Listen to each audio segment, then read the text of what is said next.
Abramos nossas Bíblias, por gentileza, no livro de Marcos, capítulo 14. Marcos, capítulo 14. E uma das lições desse texto é isso: tudo aponta para a cruz de Cristo. Tudo aponta. Nós já aprendemos aqui. Cuidado para que nós estejamos reclamando de quem está fazendo. Não fazemos e ainda reclamamos de quem faz. Não fazemos e ainda reclamamos de quem faz. Uma outra lição que nós aprendemos aqui: será que Deus não quer que os pobres sejam socorridos? Também já aprendemos que não, Ele quer que todos sejam socorridos. E hoje, vamos ver um pouquinho disso aqui. Tudo aponta para a cruz, no mesmo texto que nós estamos trabalhando esses últimos encontros nossos. Marcos capítulo 14, versículo 3 a seguir. Estando ele em Betânia, reclinado à mesa, em casa de Simão o leproso, veio uma mulher trazendo um vaso de alabastro com preciosíssimo perfume de nardo puro. E quebrando o alabastro, derramou o bálsamo sobre a cabeça de Jesus. Este é o fato. Este é o fato. Jesus na casa de um homem chamado Simão. Chegou-se uma mulher com um perfume precioso, um vasilhame, um vasinho com um perfume caríssimo, quebrou o vaso, derramou o vaso ou o perfume na cabeça de Jesus. Esse é o fato. Agora, entre as nossas vidas, a sua vida e a minha vida, as nossas reações. Todos nós temos reações quando vemos acontecimentos semelhantes a estes. Verso 4: vendo aquilo, indignaram-se alguns entre si, dizendo: para que este desperdício? Por que todo esse desperdício de bálsamo? Essa foi a primeira reação. Não faz e reclama de quem está fazendo. Não trabalha e reclama de quem está trabalhando. Não age e reclama de quem está agindo. Essa foi uma lição. Muito cuidado, porque se você é um reclamão, pode ser que você não esteja fazendo nada, só reclamando. Indignaram-se entre eles, dizendo: para que esse desperdício? Puxa vida, que desperdício! Verso 5, continua a reação: porque este perfume poderia ser vendido por mais de 300 denários e dar-se aos pobres. Verdade, verdade que poderia ser vendido, verdade que daria mais de 300 dias de trabalho, verdade que poderia socorrer algum pobre. Tudo isso é verdade, três verdades incontestáveis. O perfume era precioso, poderia ser vendido por mais de 300 dias de trabalho, é verdade que poderia socorrer o pobre, é verdade, só que são verdades que nos separam da verdade maior que é o Senhor. São verdades que nos enganam para a nossa vida perante Deus. E muitos de nós temos praticado verdades que é contra Deus. Quantos de nós temos dito verdades que é contra Deus? Por exemplo, Adão e Eva lá no Éden. O diabo não mentiu para eles, só que eram verdades que não eram para ser praticadas. Eram verdades apenas existenciais, verdades sentimentais, emocionais. E quantos de nós, irmãos e irmãs, estamos indo atrás de verdades religiosas que não diz nada de bom a respeito do Senhor, não reflete o que o Senhor diz? Quantos de nós temos praticado até boas coisas, boas obras, e estão se afastando do Senhor? O mesmo sol que amolece a cera, endurece o barro. O mesmo sol. O sol é uma verdade, mas cuidado, porque não pode ser que não tenha sido Deus que tenha te trazido. Pode ser que tenha sido outra coisa a usar isso. Olha o que o diabo disse para Jesus, usando a Bíblia: pula daqui, pode pular. Você pula daqui, meu chapa? Você pula daqui, os anjos te socorrem. Você conclui a sua obra, todo mundo vai te aceitar, todo mundo vai te reconhecer como Messias. Pula daqui, está escrito que os teus anjos vão te segurar, e quando os anjos te segurarem, todo mundo vai te reconhecer como Messias. Era mentira ou verdade? Verdade. Era verdade que Cristo queria ser reconhecido como Messias, sim. Ele veio para os seus e os seus não receberam. Era verdade, porém, na boca do diabo, na boca da religiosidade. Ei, irmão, estamos em tempos difíceis, não? Estamos em tempos complicados. Então vigia. Vigia mesmo, porque a Bíblia diz que o Espírito de Deus testifica com o nosso espírito se as coisas é para filhos de Deus. É que muitos de nós não queremos mais viver com o potencial que nós nascemos para ser filhos. A cruz deu para todos, escute isso aqui, a cruz deu para todos os seres humanos desse planeta o potencial para andar como filho. O que Cristo fez na cruz não foi para alguns escolhidos, para alguns eleitos, para alguns preferidos. O que Cristo fez na cruz é para todos, todos, sem exceção alguma, para todos. E o que foi que Ele fez na cruz? Deu-nos potencial para agora andarmos como filhos. Então cuidado, porque o Espírito de Deus testifica com o nosso espírito que a gente está andando ou não como filhos de Deus. É verdade, o perfume era caríssimo, é verdade, valia mais de 300 dias de trabalho, é verdade, poderia socorrer os pobres com aquilo, é verdade. Mas não era verdade que aquilo poderia ser ignorado. Não era verdade, por quê? Veja comigo. E murmuravam contra ela. E murmuravam contra ela. Porque verso 6, mas Jesus disse, eu gosto demais dessa frase, dessa sentença, mas Jesus disse, quando vem isso, mas Jesus disse, eu já fico espantado já, porque já vem a provocação. Jesus é especialista em provocar a gente, para quem tem o Espírito de Deus.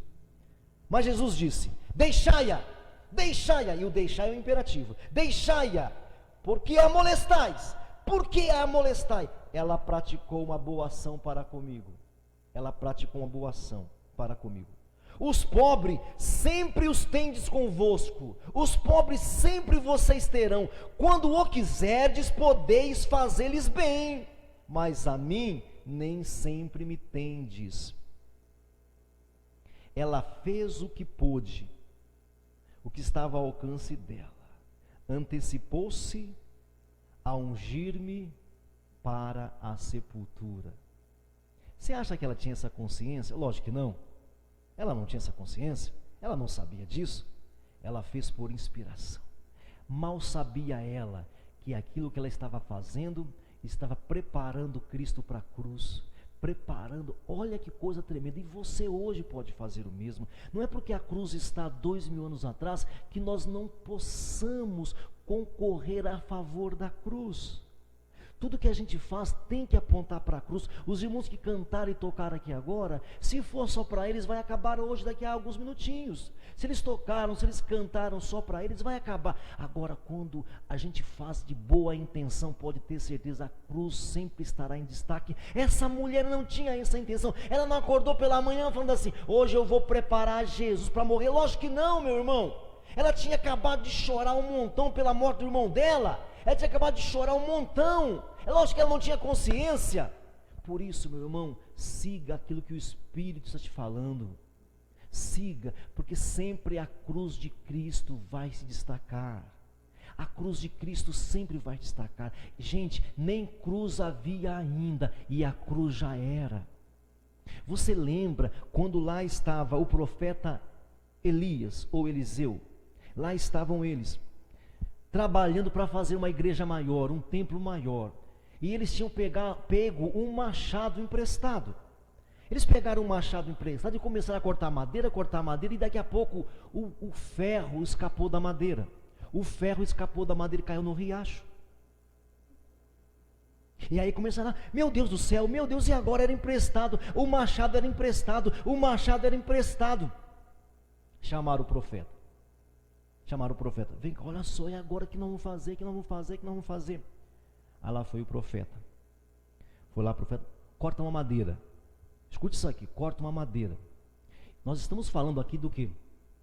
900 anos antes de Cristo, 2.900 anos antes de nós aqui, há muito tempo atrás. Está pegando? Tragam a madeira. Pegaram a madeira, cortaram um tronco, trouxeram um tronco, e aí pegaram, e o Eliseu ou Elias colocou o tronco sobre a água para flutuar. O que o profeta estava fazendo? Escuta bem. E de repente o tronco por cima da água, o machado de ferro começou a flutuar. Ei, Einstein não explica isso. A gente sabe que coisas leves flutuam, não coisas pesadas. A gente sabe que coisas de ferro, coisas pesadas afundam. Ele colocou o madeiro ali e o madeiro atraiu o ferro. Nós estamos falando de 3.000 anos antes de Cristo. De 3.000 anos de nós aqui agora. 3.000 anos antes de nós aqui agora. A cruz não tinha se manifestado historicamente ainda. Mas ali, no machado dos profetas, a cruz de Cristo se manifestou. Quando você segue a sua inspiração, a cruz de Cristo sempre vai se manifestar. Essa mulher, o que ela está fazendo, ela não entende. É de muito valor aquele perfume. É de muito valor aquele perfume. E Cristo fala, deixe-a. Vocês não entendem, assim como os profetas também não entendiam. Por que aquele machado flutuou? Quando não pode ser, nada a ver. Machado flutuar, ferro flutuar, martelo flutuar, nada a ver. Só que a cruz de Cristo desafia todas as leis da natureza. A cruz de Cristo faz o morto ressuscitar, o pecador ser purificado, o doente ser curado. A cruz de Cristo é que faz a diferença. Então aquela mulher, ela estava fazendo uma coisa simples, simplória para a cabeça dela, mas não, na intensidade do seu ser, ela estava apontando para alguma coisa que aconteceria logo a seguir. É só você ler o texto. É só você ler o texto. Tudo tem a ver com a cruz de Cristo. Desde que nós sigamos a inspiração do Espírito Santo. O que esse mundo precisa não é de uma nova vacina, meu amado. O que esse mundo precisa não é de uma nova religião ou uma igreja diferentona, uma igreja descolada, um pastor descolado que fala coisas modernas. Não, um pastor verdadeiro fala coisas antigas. Todo pastor verdadeiro vai falar das coisas antigas como se elas fossem novas. Deixe-a, pare de molestar essa mulher, deixai-a, não molestai-a, ela praticou uma boa ação. Os pobres sempre vocês terão convosco, quando quiserdes vocês podem ajudar os pobres, quanto a mim nem sempre vocês me terão. Ela fez o que pôde, antecipou-se a ungir-me para a sepultura. Em verdade vos digo, onde for pregado em todo o mundo o evangelho vai ser pregado por causa dessa mulher. Olha que coisa tremenda. Onde for pregado em todo o mundo o evangelho, não é os evangelhos, não é os evangelhos que tem por aí, o único e exclusivo evangelho, aonde for pregado o evangelho, porque evangelho verdadeiro não existe sem cruz. Evangelho verdadeiro não é você ser curado, liberto. Evangelho verdadeiro não é você ganhar mais dinheiro ou menos dinheiro, não é você casar bem ou viver bem, não é ter filhos. Evangelho verdadeiro é cruz, cruz, cruz. Isso é evangelho verdadeiro. Se não tiver cruz, não é evangelho. Se não houver as boas novas, se não houver Deus amou o mundo de tal maneira, não é evangelho. Se não houver, Ele veio para salvar a todos, não é evangelho. Entenderam? Aonde for pregado o evangelho, será também contado o que ela fez para a memória. Não é que vai ser contado detalhes que ela foi lá e derramou perfume, não é isso. Mas sempre vai, quando alguém for olhar para o contexto, vai ter que lembrar. E uma senhorinha inspirada preparou Cristo para aquela cruz que nos salva, para a cruz que nos liberta, para a cruz que nos restaura. Pegaram, meus irmãos, entenderam? Então olhe para a cruz. Ei, quer saber se a igreja que você está servindo a Deus é verdadeira? É se ela prega o evangelho. É se ela fala o evangelho, é se ela vive o evangelho, não é se ela tem um novo projeto, um novo plano, um novo esquema, não é isso. O único evangelho é o evangelho da cruz. Se não houver cruz, são outros evangelhos. Então acorde para isso. Ela fez o que pôde, antecipou-se a ungir-me para a sepultura. E onde for pregado o evangelho, vai ter que falar dessa mulher. Se alguém for contar a história minuciosamente, vai ter que falar dessa mulher. Do mesmo jeito que não dá para falar sem a cruz de Cristo, não dá para você falar da cruz de Cristo sem lembrar dos apóstolos, não dá realmente, sem o Paulo, sem o Pedro, sem o João, não dá para lembrar da cruz de Cristo sem essa mulher, sem a morte do Lázaro, que que também aponta para a cruz de Cristo e por aí afora. Vocês estão entendendo? Eu te pergunto nessa noite, os pobres estão valendo mais para você do que a cruz de Cristo? Você acha que socorrer os pobres substitui a cruz? É o que eu tenho visto hoje em dia. É o que eu tenho percebido hoje em dia. Os ajustes sociais, os socorros sociais têm substituído a cruz. Uma nova eleição para o nosso país, alguns acham que vai resolver. O que a cruz vai fazer, só a cruz pode fazer. O que o Cristo da cruz vai fazer, só Ele pode fazer, não pode ser substituído. Esse mundo já passou por várias transformações. Acharam que o renascentismo ia resolver, acharam que o iluminismo ia resolver, acharam que o racionalismo ia resolver, e apareceram tantas filosofias, e nós estamos aqui no ano de 2021, depois da cruz. A cruz ainda é o ponto alto do universo. Ela ainda está ficado no alto do universo, esperando que os filhos do Senhor estejam olhando para ela. Você está olhando para a cruz? Você ainda é da cruz? Você ainda é do evangelho genuíno e verdadeiro? Ela fez o que pôde. Ela fez o que pôde. Os homens ficaram assim, puxa, todo esse dinheiro, todo esse perfume, e Cristo fala assim, ela fez o que pôde. Mais importante não é o perfume, mais importante é o perfumado. Está ouvindo? Mais importante não é o perfume, mais valioso não é o perfume, é o perfumado. Para aquela mulher, o perfumado valia mais do que o perfume. O que você acha? O que você conclui? Você tem preferido os perfumes? Tem adotado os perfumes? Ou você tem encontrado o perfumado? O alvo das nossas vidas. O que você tem descoberto nesses dias? Você ainda está falando, que perfume, que perfume. Você ainda tem exclamado, que perfume, que perfume. Você tem gritado, olha quanto perfume, olha esse ministério, olha essa catedral, olha esse piso, olha esses muros, como os discípulos falaram lá em Marcos capítulo 13, olha esse muro, olha essas paredes, olha tudo isso. Ou você tem falado, olha para o perfumado, olha para este perfumado, olha para essa cruz, olha para esse homem da cruz. O que você, meu irmão, minha irmã, tem descoberto nesses dias? Curva sua cabeça, feche os seus olhos.